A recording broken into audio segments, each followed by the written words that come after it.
Hey everybody, Jay Whitner here with Crowdfunding Coverage. We do a monthly 15-minute recap of what happened in the crowdfunding space.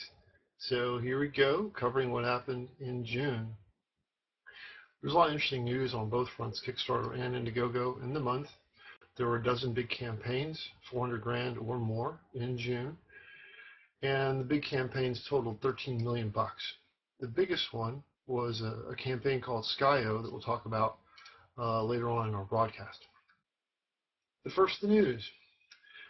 Big news from Kickstarter this month. Kickstarter drastically simplified all their rules. That's been something that's been a bit of an issue with different people in the past about the complexity and what's allowed and what isn't.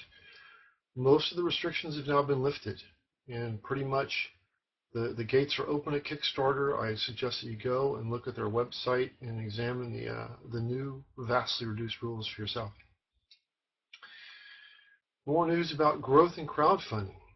A platform in St. Louis, Seed Invest, got millions of dollars in June to expand their operations and move forward. Other signs of growth, Indiegogo made a big hire. Victor Kovalev for Vice President of Engineering, and the idea is they want to be much bigger in the mobile space than they've been in the past.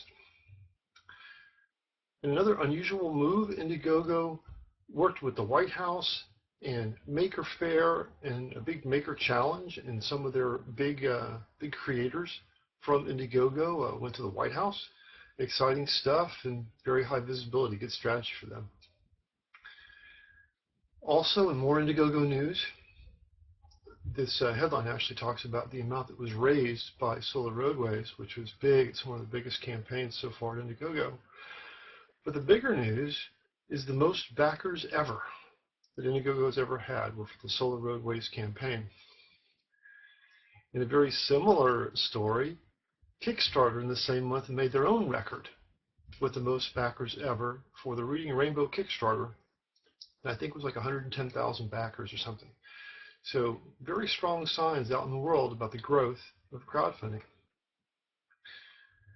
So we're going to talk now about some of the big campaigns that happened in June.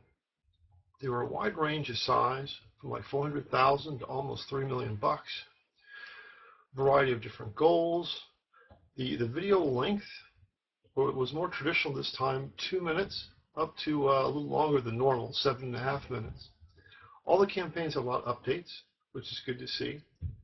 One of the campaigns had 128 updates, which seems kind of nightmarish to me, but obviously worked for them. The length of campaigns, 30 days, which is usually regarded as the sweet spot, up to 60 days.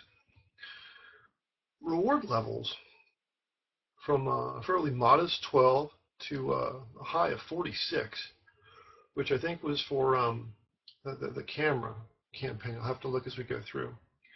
And the average creator had backed 5 campaigns. So let's talk about the campaigns themselves. The first one, Esther the Wonder Pig, believe it or not, brought in 440,000 bucks. This was a campaign about a pig that was taken in as a pet with the promise it was a miniature pig, but it grew to be a giant pig. So they were going to do a campaign to make a sanctuary for pigs. So really some very unusual aspects besides the campaign itself. They actually posted their business plan. They had a link to their business plan on their site. They had a lot of supplementary video, I guess, to get you emotionally involved with the pig. And the funds that they brought in, 400 grand, wasn't enough for what they really needed to do, because they needed to buy this big property for $900,000. But it was enough to do the down payment and get what they needed done. The next campaign was for a game, Operation Babylon. Raised almost $500,000. Some of the unique aspects of this campaign were the online pledge manager to adjust your pledges and figure out your shipping and all that kind of thing. They had 24 stretch goals. And some of the stretch goals were money, most of them, which is the norm, but they also had stretch goals for the number of backers, which is something I'm seeing more and more of. In the shipping, they divided the world into 6 shipping zones with different price points. So a much more refined approach to shipping as opposed to just one add-on for international shipping, which is sort of the default on the Kickstarter. Next, we have Laser Blade. This is a laser cutter to cut certain materials, paper, leather, wood, using a laser beam with great precision. They're brought in about $600,000. Some of the unique aspects of this campaign were not only do they have early bird, which you see everywhere now, but they also have the super early bird, so different tiers of discounting for the people that come in early. One of their rewards was kind of neat. It was a laser cut DeLorean automobile. So here they are, they're a laser cutting company. So they actually used their project tool, what the project is about, to make a reward for people, which is kind of nice. They also had some software partnerships that they partnered up with some people in the software business to give more capability to the machine and provide software on DVDs that they would send out with the product. Next, another maker thing. This is in the 3D printing realm, which is very, very big in crowdfunding. These guys brought in about $700,000, and they had some neat things in their campaign.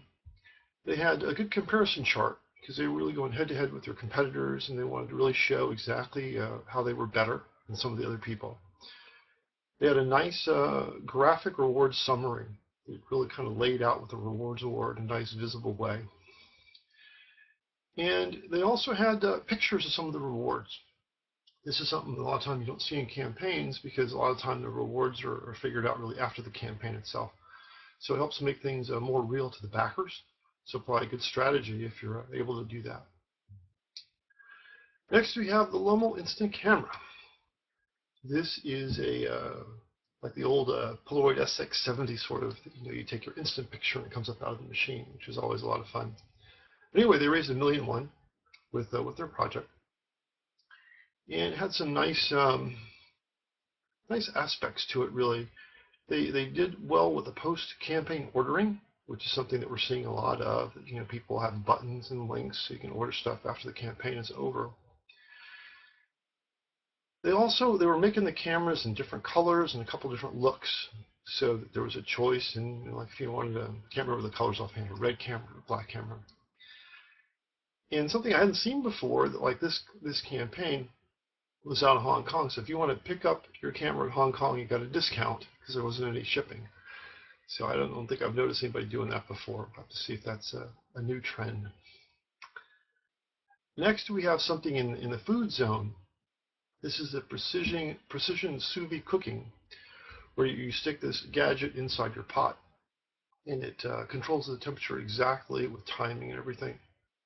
They brought in $1.8 million for this cooking device, and it was a redesign of an existing product. So they'd already made one of these before. They came up with some nice improvements for it. That was what this campaign was about. Also, it let you link in with your smartphone, so you could program things and pick out what kind of meat you were cooking and all that kind of stuff on your smartphone.